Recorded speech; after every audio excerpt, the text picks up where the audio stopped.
IT job కోసం try చేస్తున్నారా? Coding tutor లో ట్రైనింగ్ తో పాటు stipend and 100% job guarantee. Welcome to Suman TV. నేను మీ సుమన్ టీవీ నాగ్. కోల్కతా ఇన్సిడెంట్కి సంబంధించింది ఇవాళ కోర్టు ట్రయల్స్ కంప్లీట్గా ఏం జరిగింది, దేని మీద డిస్కషన్ అయింది, అండ్ దాంట్లోనూ ఇవాళ డిఎన్ఏ టెస్ట్కి సంబంధించినటువంటి రిపోర్ట్ కూడా బయటికి రావడం జరిగింది.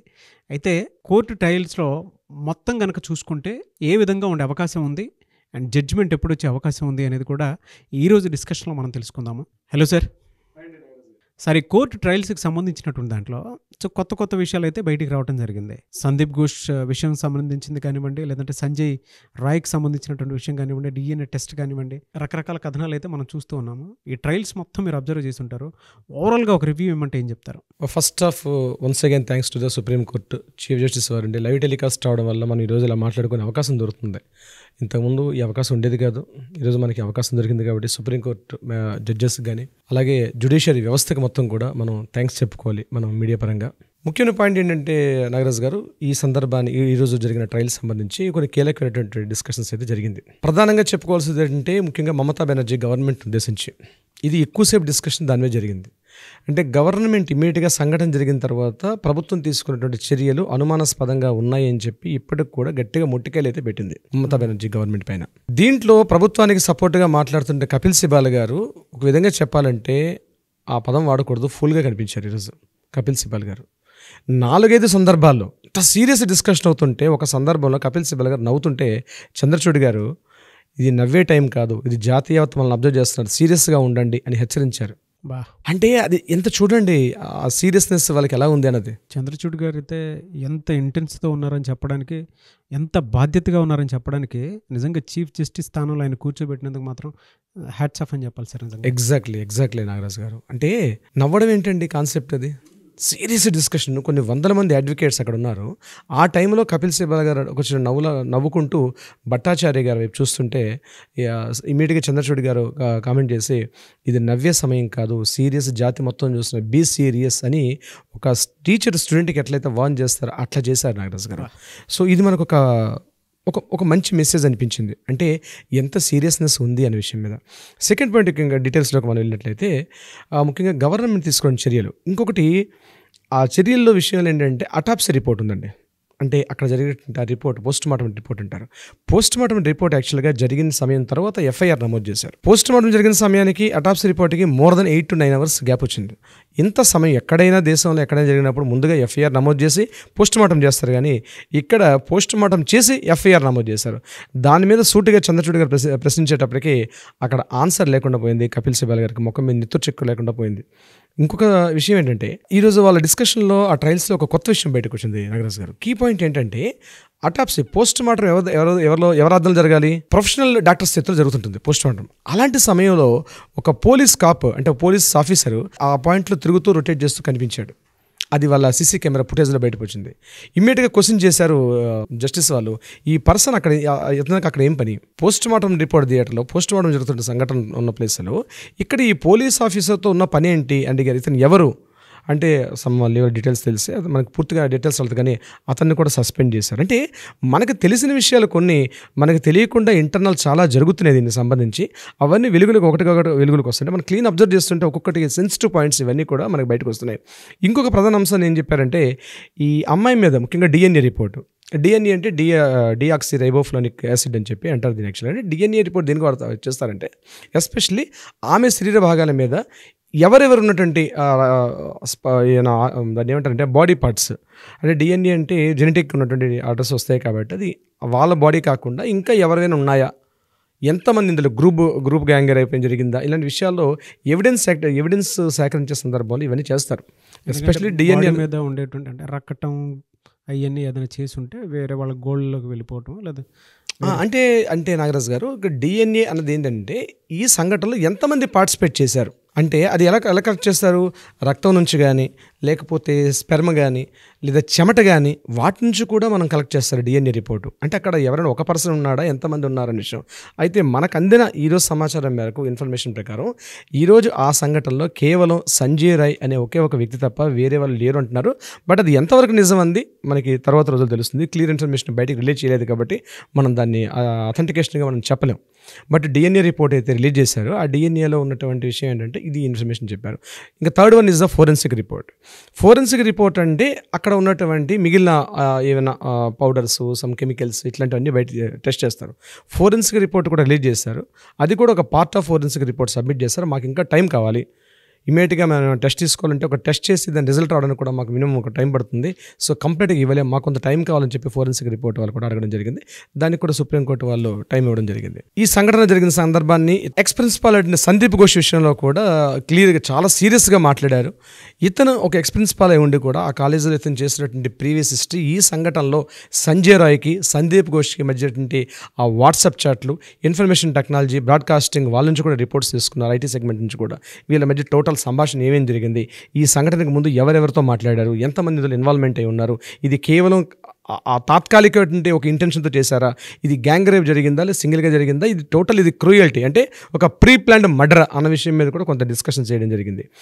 ఇవన్నీ కాకుండా మరొక ప్రధాన పాయింట్ ఏంటంటే AIIMS, all India institute of medical science doctors ఏదైతే ధర్నా చేస్తున్నారో వాళ్ళకి ఇంటర్మ్ ఒక ప్రపోజల్ పెట్టారు. ఒక ప్లీ అడిగారు వాళ్ళు, సార్ మాకు మేము 2 months పాటు వెయిట్ చేయలేము రిపోర్ట్స్ వచ్చేదాకా, మాకు అర్జెంటుగా మేము డ్యూటీస్లో జాయిన్ అవ్వాలంటే మాకు ఒక ప్రొటెక్షన్ కావాలి, ముఖ్యంగా మహిళా డాక్టర్ల మీదగా అయితేనేమి మిగిలిన అన్ని డిపార్ట్మెంట్లో, ముఖ్యంగా మన house workers medico workers. So మాకు ఒక ప్రొటెక్షన్ కావాలనే ఉద్దేశంతో అడగడం జరిగింది. దాని మీద కూడా ఇమీడియట్గా మీరు డ్యూటీస్లో అయితే జాయిన్ అవ్వండి ఫస్ట్, ఎందుకంటే మీ ఎమర్జెన్సీ సెగ్మెంట్లో ఉంటుంది మెడికల్ అనేది. సో ఇమీడియట్గా మీరు డ్యూటీస్లో జాయిన్ అయ్యి మళ్ళీ పబ్లిక్ మంచి సర్వీస్ ఇవ్వండి, దాని మీద మేము కంప్లీట్గా చేస్తామని చెప్పారు. థర్డ్ పాయింట్ వచ్చేసరికల్లా టాస్క్ ఫోర్స్. ఈ టాస్క్ ఫోర్స్కి ఏం చేశారంటే ఆల్రెడీ ఒక 10 మంది సభ్యులతో కూడి ఒక కమిటీని ఏర్పాటు చేశారు.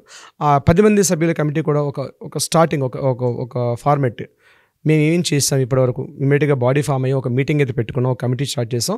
సో మేము వితిన్ 1-2 monthsలో మేము ఫైనల్ రిపోర్ట్ అంది, ఎటువంటి ప్రికాషన్స్ తీసుకోవాలి అంటే డాక్టర్స్ ఎటువంటి ప్రొటెక్షన్ కావాలి, వాళ్ళు చేస్తున్నటువంటి కాలేజీల్లో కానీ లేకపోతే హాస్పిటల్స్లో ఎటువంటి ప్రొటెక్షన్స్ వాళ్ళకి ఇవ్వాలి, ఏ రకంగా యాక్ట్స్ సవరిస్తే బాగుంటుంది అని ఒక మెడికో డాక్టర్స్ కమిటీ అనేటువంటి టాస్క్ ఫోర్స్ని కూడా ఇవ్వడం జరిగింది. అంటే చాలా మార్పులు జరుగుతాయి.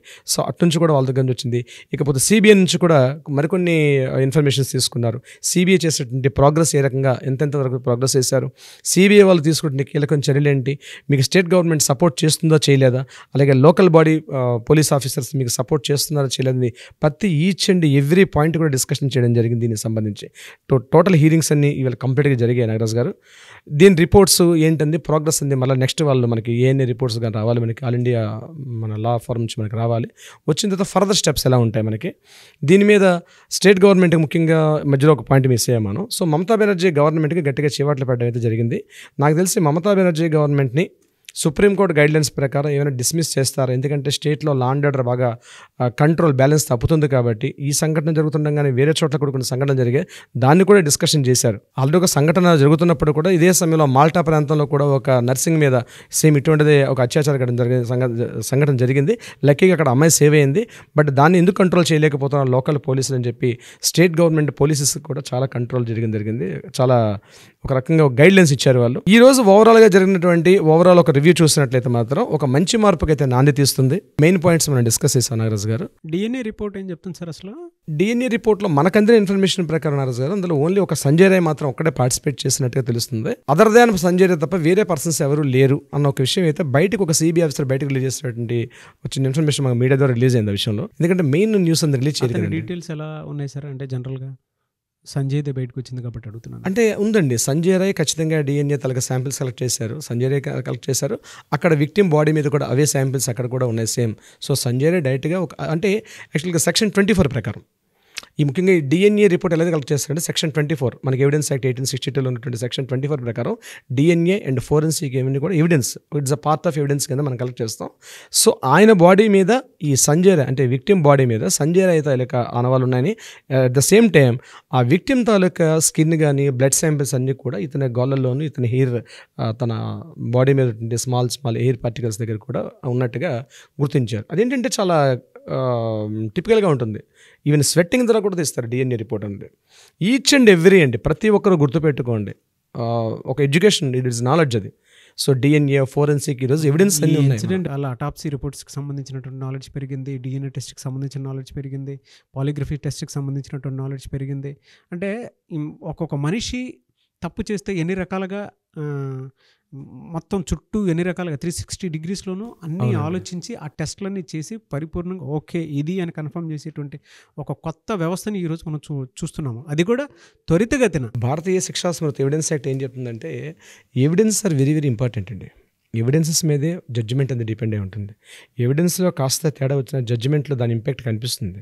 సో ఒక మంచి మార్పుగా జడ్జిమెంట్ ఇవ్వాలంటే ఎవిడెన్స్ అన్ని అవసరం పడతాయి. డిఎన్ఏ టెస్ట్తో పాటు సంజయ్ రాయన్ చేసినటువంటి పాలిగ్రఫీ టెస్ట్, అదే మనం అంటాం కదా లై డిటెక్టర్ టెస్ట్, ఈ లై డిటెక్టర్ టెస్ట్ అలాగా ఆ రిపోర్ట్స్ని కూడా ఈరోజు సబ్మిట్ చేయడం జరిగింది. దాంట్లో చాలా క్రూషియల్ ఇన్ఫర్మేషన్ బయటకు వచ్చిందండి.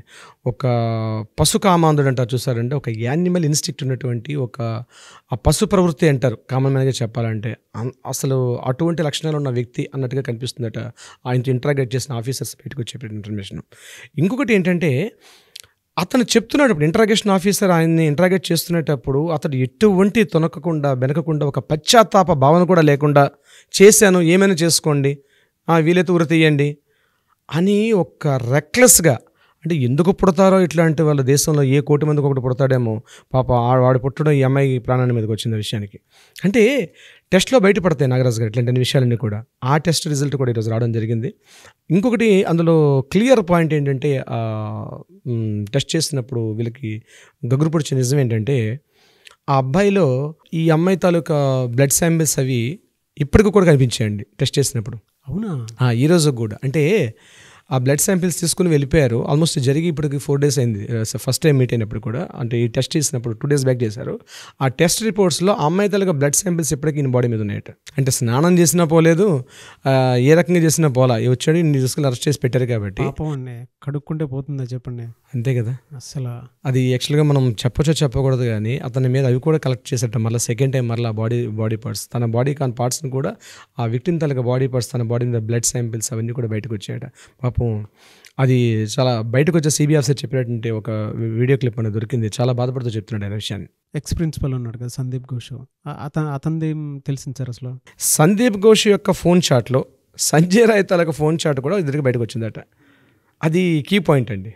ఒక ప్రిన్సిపాల్ స్థాయిలో ఉన్నటువంటి, అంటే వర్కింగ్ యాజ్ ఎ ప్రిన్సిపాల్గా ఒక సోషల్ వర్క్ అనేటువంటి అదే మన ఏమంటారు దానికి, వాలంటీర్. ఈ వాలంటీర్ ఒక జస్ట్ అతని చిన్న పోస్ట్, ఆ పోస్ట్లో ఉన్న వ్యక్తి ప్రిన్సిపాల్తో మాట్లాడడం తలక వాట్సాప్ చాట్ డీటెయిల్స్ కూడా ఆయన తలక ఫోన్ చాట్లో బయటకు వచ్చాయి సందీప్ ఘోష్కి. సో ఇవన్నీ ప్రీ ప్లాన్డ్ మర్డరా లేకపోతే ఎట్లా చేశారనే విషయం. ఎందుకంటే 11 o'clockకి ఆ చెస్ట్ వార్డ్ హాస్పిటల్, ఆ చెస్ట్ వార్డ్ దగ్గర తిరగడం అన్నది ఇదేమైనా ముందే ఇన్ఫర్మేషన్ ఏమైనా సందీప్ ఘోష్ అందించడం జరిగిందా అన్న విషయం మీద కూడా ఇంటర్గేషన్స్ అవుతున్నాయి. చాలా డిఫరెంట్ యాంగిల్స్లో చేస్తున్నారు. ముఖ్యంగా ఆ ప్రిన్సిపాల్ని అక్కడ డిస్మిస్ చేసేసి కొత్తగా బందోపాధ్యాయ అని చెప్పి కొత్తగా ప్రిన్సిపాల్ని అపాయింట్ చేశారు ఈ ఆర్జేకర్ హాస్పిటల్లో. ఆయనకి ఇమీడియట్గా డ్యూటీస్ ఇవ్వడం జరిగింది. సో ఇప్పుడు బందోపాధ్యాయ ప్రిన్సిపల్గా వచ్చేస్తూ ఈ యాక్టివిటీస్ అన్నింటినీ కూడా ముందుకు తీసుకెళ్తున్నారు. ఒకటి స్టూడెంట్స్ యొక్క లైఫ్ చాలా ఇంపార్టెంట్. ముఖ్యంగా ఇవన్నీ కూడా ఇట్స్ అ పార్ట్ అయితే స్టూడెంట్ తాలూకు ఎడ్యుకేషన్ కెరీర్. ఎందుకంటే పీజీ ఎడ్యుకేషన్స్ ఇంకొక 1 yearలో వాళ్ళు క్లియర్ చేసుకొని బయటకు రావాలి. సో ఎడ్యుకేషన్ కూడా చాలా ఇంపార్టెంట్. మీ కెరీర్ స్పాయిల్ చేసుకోవద్దు. ఇమీడియట్గా మీరు డ్యూటీస్కి వెళ్ళండి, కాలేజీలకు వెళ్ళండి, మీ యాక్టివిటీస్ మీరు కంప్లీట్ చేయండి, మేము మీ వెనుకున్నాం, సత్వర న్యాయం చేస్తామని చెప్పి భరోసా సుప్రీంకోర్టు ఇవాళ ఇచ్చింది. So private doctors association group వాళ్ళు ఇవాళ మీట్ అవుతారు. సో వాళ్ళు ఎగైన్ మళ్ళీ డ్యూటీస్లో జాయిన్ అవుతారా? ఎందుకంటే సుప్రీంకోర్టు అంత భరోసా ఇచ్చినప్పుడు ఖచ్చితంగా జాయిన్ అవ్వమని చెప్పి మనం కూడా అనుకుంటున్నాం, మేము జాయిన్ అవుతారని ఆశిస్తున్నాం మేము కూడా. ఎందుకంటే ఎమర్జెన్సీ యాక్టివిటీస్ అన్నీ కూడా ఆపకూడదు. ఎందుకంటే వైద్య వృత్తి అనేది ఆ వైద్యం లేట్ అయినట్లే ఆటోమేటిక్గా చాలా కొన్ని వేల లక్షల ప్రాణాలని డిపెండ్ అయి ఉంటాయి. కాబట్టి సుప్రీంకోర్టు అవన్నీ ఒక మానవతా దృక్పథంతో వాళ్ళని రిక్వెస్ట్ చేసిందండి ఈరోజు. సో ఇమీడియట్గా మీ యాక్టివిటీస్లోకి జాయిన్ అవ్వమని చెప్తున్నారు. ఏం చేస్తారు రేపు వీళ్ళు? మళ్ళీ జాయిన్ అవుతారా, మళ్ళీ ప్రొటెక్ట్ చేస్తారా, న్యాయం వచ్చేదాకా అన్న విషయం మీద మనకి ఇంకా క్లియర్ రాలేదు నాగరాజు గారు. అదేనండి, మరికొద్ది గంటల్లో ఇతను కూడా ఎగ్జామిన్ చేస్తారు డైరెక్ట్ లైవ్లోనే ఏ విధంగా ఏంటి అనేది. సో అది కూడా చూడబోతాం మనం. మెయిన్ ఇంకోటి ఏంటంటే నాగరాజు గారు, మరికొద్ది గంటల్లో సంజయ్ రాయ్ని రేపు హైకోర్టులో ఆయన ప్రొడ్యూస్ చేస్తారండి. సెకండ్ టైం ఇది. ఫస్ట్ టైం చేసినప్పుడు ఆయనకి సపోర్ట్గా ఏ అడ్వకేట్ కూడా ఆయన తరపున వాదించడానికి ఎవరు ముందు రాలేదు. కానీ ఈరోజు వెస్ట్ బెంగాల్ స్టేట్ గవర్నమెంట్ ఒక నలుగురు ఉన్నటువంటి lawyers government official PP centre వాళ్ళు సపోర్ట్ చేశారు. ఎందుకంటే మాట్లాడడానికి వాయిస్ కావాలి కాబట్టి. సంజయ్ రాయ్ తరపున వెస్ట్ బెంగాల్ ఒక 4 మెంబర్స్ అడ్వకేట్ గ్రూప్ వస్తుంది. ఇది హైకోర్టులో, కలకత్తా హైకోర్టులో ప్రొడ్యూస్ చేస్తారు. గట్టి బందోబస్తు మీద ఏవైనా అవాంఛనీయ సంఘటనలు జరుగుతాయని సిఆర్పిఎఫ్ దళాలు కూడా మార్నింగ్ కొన్ని గంటల్లోనే ఈ సంఘటన జరిగే అవకాశం ఉంది కాబట్టి ఇలా చూస్తున్నాం ఏం జరుగుద్దని చెప్పేసి. సో ఇది గట్టి భద్రతా చర్యలు తీసుకోమని చెప్పి కూడా సుప్రీంకోర్టు నుంచి క్లియర్ గైడ్లైన్స్ ఇచ్చింది. ఇది ప్రెస్టేజ్ క్వశ్చన్ మమతా బెనర్జీకి. సో ఆయన రేపు అక్కడ జరిగినటువంటి లోపల హైకోర్టు జరిగినటువంటి ఏవైతే ఇష్యూస్ ఉంటాయో అవన్నీ కూడా ఈ వర్చువల్ హీరింగ్స్ చేస్తారు. సిబిఐ ఆఫీసర్ వాళ్ళు ఏం చేస్తున్నారంటే దీని మీద వర్చువల్ హీరింగ్స్కి వెళ్తున్నారు. డైరెక్ట్గా ఇన్వాల్వ్ కావట్లేదు సిబిఐ ఆఫీసర్స్ తరపు నుంచి. ఎందుకంటే ఇంట్రాగేషన్ టోటల్గా సిబిఐ అండర్లో ఉంది కాబట్టి సిబిఐ తరపు నుంచి కూడా అడ్వకేట్స్ అక్కడ జాయిన్ అవ్వాలి. సో సిబిఐ నుంచి రేపు ఈ కేసు విషయం మీద ఎవరు కూడా డైరెక్ట్గా రావట్లేదు. కొన్ని భద్రతా కారణాల దృష్ట్యా వాళ్ళు ఏంటంటే ఓన్లీ వర్చువల్ హీరింగ్స్ మాత్రమే వెళ్తున్నారు. సుప్రీంకోర్టులో ఈ కేసుకు సంబంధించి ఒక 16 మంది లాయర్ల గ్రూప్ ఆల్రెడీ దీని మీద డిస్కషన్స్ చేస్తున్నారు. సో అందులో మహామహులు ఉన్నారండి, చాలా సీనియర్స్ ఉన్నారు. అందులో ఉన్నటువంటి మెయిన్ క్యాండిడేట్ ఎవరైతే ఉన్నారో చంద్రచూడ్ గారి తర్వాత మెయిన్ మరో పర్సన్, ఆయన ఒకటన్నా తన 30 సంవత్సరాల తన ఈ న్యాయవాద వృత్తిలో అంటే ఈ లీగల్ సర్వీస్లో ఇప్పటిదాకా ఇంత భయంకరమైన కేసు నేను ఎప్పుడు చూడలేదు, వినలేదు. అసలు ఒళ్ళుగా గ్రూప్ వచ్చే నిజాలు మాకు బయటకు వస్తున్నాయి అని చిట్ట స్టేట్మెంట్ ఇచ్చి ఈరోజు క్లోజ్ చేసేసారు.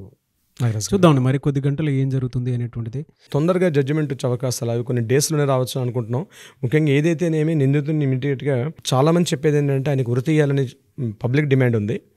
సో బహుశా అదే రావచ్చు అనుకుంటున్నాం మేము. ఆయనకి ఎవిడెన్స్ యాంటీగా అయితే ఇప్పటిదాకా ఏమీ కనిపించట్లేదు ఎక్కడ కూడా. ఆయన క్లియర్గా కనిపిస్తున్నాడు. అయితే ఈయన్ని ముందు పెట్టి మిగిలిన దోషులు ఏమైనా తప్పించుకుంటారనే ఉద్దేశంతో మిగిలిన క్లియర్ ఎవిడెన్సెస్ కోసం కలెక్ట్ చేస్తున్నారు. బహుశా ఆ ఒక్క పాయింట్ ఆఫ్ వ్యూ డిలే అవుతుంది తప్పించి ప్రధాన నిందితుడైనటువంటి నిందితుడైనటువంటి ఎవరైతే సంజయ్ రాయ్ మన మాత్రం బలంగా ఉన్నాయి సాక్ష్యాధారాలన్నీ కూడా. సో దీంట్లో ఇంకా కీలకమైన వ్యక్తులు ఎవరైనా ఉన్నారా అన్న విషయం మీదే డిలే అవుతుంది. సుమన్ టీవీలో మీ పర్సనల్ అండ్ బిజినెస్ ప్రమోషన్స్ కోసం కింది నెంబర్కి కాంటాక్ట్ చేయండి.